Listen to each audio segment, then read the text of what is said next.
Tantra, it's a very misunderstood word. I think in the Tibetan tradition, Tantra can, I think, be best understood as sort of like an esoteric um, set of teachings taught by the Buddha that are said to enhance the practice of those who have very, very strong compassion. And is said to, through the power of some of those practices, one can develop one's mind, wisdom and compassion very quickly. But also through the power of those practices, there's a lot of different methods that are taught whereby we can also help others in a variety of effective ways. It doesn't exist separate from it. It's not its own unique religious or philosophical system. It exists in conjunction with the general Mahayana philosophy that involves, you might even say, I suppose at one level, some sort of mystical, magical practices. Some people might use that sort of terminology. Often with advanced meditation techniques that one finds not only in the Tibetan tradition, but in the Indo-Tibetan systems of thought, meditation techniques using what we call subtle energy, subtle energies of the body, working with the chakras and what are known as the prana, wind, and bindu, the elements or drops of the subtle body. But these are, one can only really speak of these in very general terms because the teachings or there are certain prerequisites, I should say, to receiving detailed teachings on these practices. In Tantra, there's actually a wide variety of different practices, and different people practice different things. That's why we rely on our spiritual teachers for advice on what practices might be most effective for us in this life, in order to bring about this positive transformation in the mind. It's just that within Tantra there's a variety of different practices that you don't find in the common teachings of the Buddha. At a certain point, yes, and that's particularly true of Tantra. They say one cannot make any progress on the path of Tantra if one doesn't have a fully qualified tantric guru to guide you. In terms of the more common teachings of the Buddha, well, in a way, the Buddha himself is our teacher. I mean, if we read what the Buddha taught, and it's not like we have to find a personal teacher before we can begin our meditation practice or to begin to develop compassion and wisdom. We can actually, in some ways, we become our own teachers, and with the Buddha himself as the original teacher. So there's a lot of scope for developing one's own practice, just on the basis of things that the Buddha has written or things that we've been taught within the context of, say, the Four Noble Truths and the common teachings. When it gets to the practice of Tantra, then there is much more emphasis on the teacher, and indeed it's considered to be absolutely essential. Even on a more mundane level, if we're new to the practice of meditation, for example, then of course it's extremely important to receive guidance from people who have done the practice, who are familiar with the practice, and who have more experience with us, because they can help us overcome problems and difficulties that inevitably arise at the beginning of our practice. But as we become more familiar with the practices and more confident ourselves and more familiar with the teachings of the Buddha, as I say by taking teachings from a teacher or even from books and so forth, then up to a point we can make a significant transformation in our mind and in our experience without having this so-called very formal guru disciple relationship. That comes into play in particular, not exclusively, but in particular with the Tantric teachings, yes. Well, look, my own opinion is that we actually have something very similar to that in Buddhism. When we talk about the Buddha mind, or Buddha consciousness, or beings achieving Buddhahood, they attain what they achieve through their practice is what's called the Dharmakaya. One of the things they achieve through their practice is called Dharmakaya, which is basically it's the omniscient mind of the Buddha, which is said to basically, it's the mind of the Buddha that knows everything and perceives everything that exists in the universe. It's an extraordinary concept. Now, it's certainly not considered to be a force that creates the world or living beings. So there we are very different from that idea of God as a creator. But as an energy or a force that is, out there in the universe, the embodiment of wisdom and compassion, they are also attributes of God. This energy that as Buddhists we invoke for blessings, for protection, for guidance, it seems to me that it functions pretty much the same way as God does for those who believe in God. At the same time, if God means some supreme being who wasn't created but has always existed and who created the universe and the living beings in it, this we totally refute or don't accept in the Buddhist tradition. But divine forces, I don't really know how else to explain them, benign energies which are out there, which are an active part of our spiritual life, if we open ourselves up to them, and that's very much part of the process of taking refuge, which we do when we become Buddhists, it seems to me that on this level there's almost no difference between God and Dharmakaya consciousness. The difference that it's not the source of life. It's not the source of life. Perhaps it's best to think of Buddha mind as being like an observer of the universe and living beings, and to some extent, and depending upon the karma of living beings, a participant in the lives of living beings, for those who are receptive to that input. But yeah, definitely not a creator, not some sort of divine being who is the supreme being like that. Because after all, we all have Buddha nature. We can all become enlightened beings. We can all become Buddhas. But at that level, it seems to me, that's my interpretation, because Buddhists also pray. We pray to Buddha, we pray to Tara, we pray to Guru Rinpoche, we pray to all sorts of different aspects of the Buddha mind, and we get benefit. I can't count the number of times that I've needed help with some things. I make prayers to Tara, and help comes. And I think you can talk to all Buddhists in this tradition, and they will recount similar stories. And I imagine that when Christians and Jews and Muslims pray to their God, many of them probably receive some help. Yes, otherwise they would have abandoned the practice years ago. Yeah. Look, I have the same concern, in the sense that I think the idea of beginningless mind is almost incomprehensible. And it's almost impossible for us not to think in terms of everything having a starting point. And so it's very difficult conceptually to grasp the idea that the mind has no beginning. It just doesn't really fit with our way of experiencing the world and understanding the world. And I can say that as a Buddhist for 35 years, I accept that the mind is beginningless.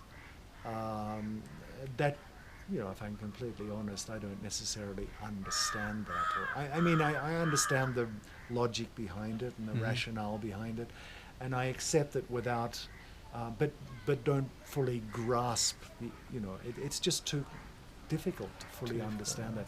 So I sort of accept it without fully understanding what it means, if I'm completely honest. But also, to some extent, it's not something that really concerns me much anymore. Yeah. I sort of, okay, I think there are many things in Buddhism that will never fully understand until we are enlightened being ourselves.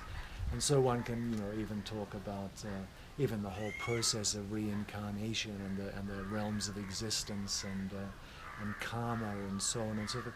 I think intellectually and sort of with a degree of faith we can come to an acceptance of these things, but experientially I think one has to have very, very powerful meditation and a very, very purified mind for these to become actually part of one's observable experience. So I'm still waiting for that. And I have my doubts and my, of course, I think we all do. But as one of my teachers said many years ago, he said to me, you will never completely have, what did he say? He said, you will never have 100% certainty about Dharma, the teachings of the Buddha, until you're an enlightened being and see for yourself that what the Buddha has taught is absolutely correct.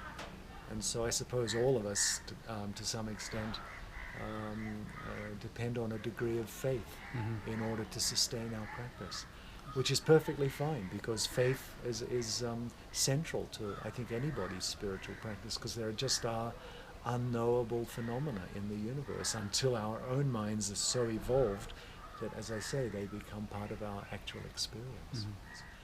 What I usually mean when I'm expressing myself that way is that Buddhism itself is it's a psychological method, and what I mean by that is the primary focus in Buddhism is to understand our mind and to understand the way it works and to understand those factors that give rise to a healthy, happy mind, and those factors that give rise to an unhealthy and an unhappy mind, and obviously to reduce and ultimately eliminate the unwholesome factors of mind.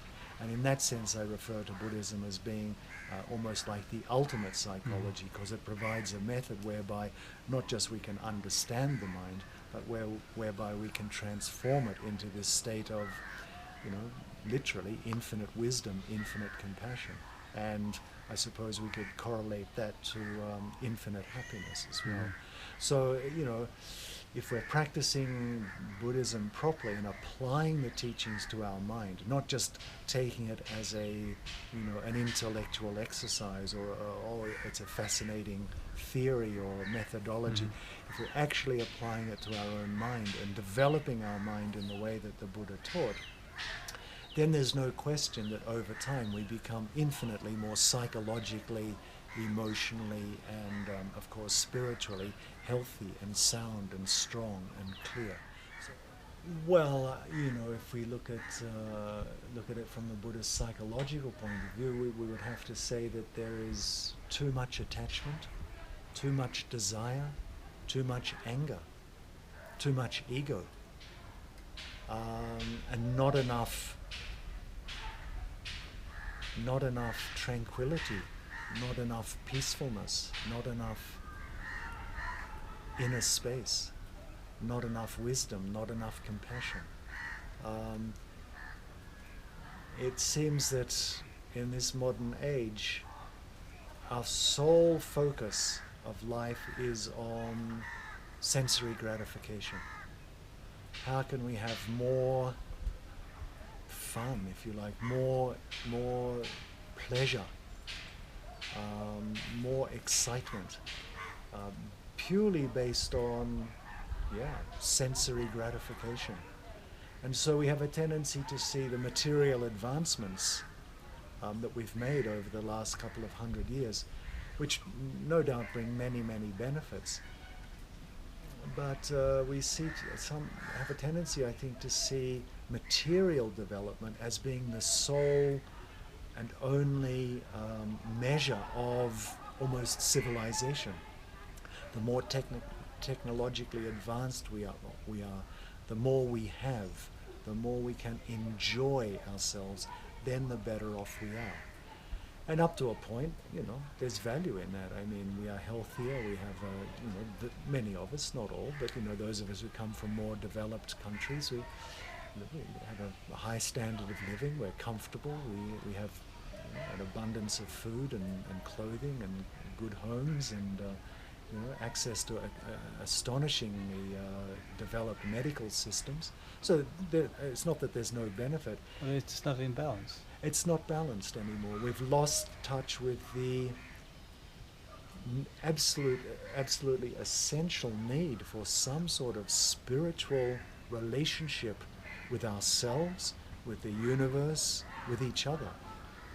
Something that is beyond just, what we call the happiness, beyond having fun, beyond having pleasure, something deeper, something. I feel that there is an aspect to the human existence which demands, in the sense of needs, spiritual nourishment. And that if we don't nourish that spiritual component of our being, there will always be a sense of something missing. We will always feel a little bit disconnected from our true selves. We will always be somewhat superficial in our relationship to the world and possibly to others as well. So I think that's what's really missing in the world, spiritual, authentic spiritual values. There's a lot of religion in the world. And even that I don't think is necessarily a bad thing, insofar as religion can be a important, mechanism or vehicle for the transmission of genuine spiritual values. And to that extent I hold religious traditions, most religious traditions, in considerable regard, insofar as they direct people to a recognition of their own internal divinity and beauty and, as I say, spiritual nature, and nurture and support the development of that inner spirituality. At the same time, as we know and as we see everywhere, religion is also used as an excuse to just act abominably towards each other, and it's easy to see why people are quite negative about religion in that sense. And I know many people do differentiate between religion and spirituality, and I can appreciate the desire to make that distinction. And I suppose in some ways I also agree with that. Authentic spirituality is what we need in this world. It's what we all need as individuals and collectively. If we don't generate that consciousness within ourselves, and by that has to imply a healthier, saner relationship to the environment, to the planet, and to everybody on it, and not just humans, to animals and all living beings as well. A sense of, we have to reconnect with the sacredness of life and nature, and I think that comes automatically as a part of authentic spirituality, but seems to me that's what's missing. We've lost, we value many things which aren't really that important. We put tremendous emphasis on physical beauty, physical prowess, the way we honor and venerate sportsmen and sportswomen, or actors and models, and for their beauty. Of course, I'm not saying people don't have great talent and skill, and that's a really beautiful thing, but we value superficial things when the most important values are kindness and compassion and how much we're able to help people. And so really, if one wants to put it very, very simplistically, at the end of our life, does it really matter how much money we've got, or how many properties we own, or how famous we were, or how beautiful we were, or how many trophies we won on the football field? What really matters at the end of our life was, have we led a good life? Have we led a life based on kindness and helping others, and in whatever way we can, even in the smallest way possible, maybe making the world a better place, a happier place, a kinder place, like that. That's what's really important at the time of death, not how rich we are, or famous, or powerful, or Yeah. So I think that's the great sickness in the world today, this disconnect from authentic spirituality and spiritual values, which, of course, personally I find expressed beautifully in the Buddhist tradition, but I don't think, I wouldn't, by no means exclusively in the Buddhist tradition. I think people need to look inside and perhaps look more deeply into their own traditions and find what's authentic about them and practice them purely, not just with the mouth. Yeah. And so, you know, I take my perspective on this almost entirely from His Holiness the Dalai Lama. I mean, I think his assessment of where we're at as a species and what we can do to turn things around. I don't think there's a better spokesperson in the world than His Holiness. So I'm in total agreement with his approach as well, of course.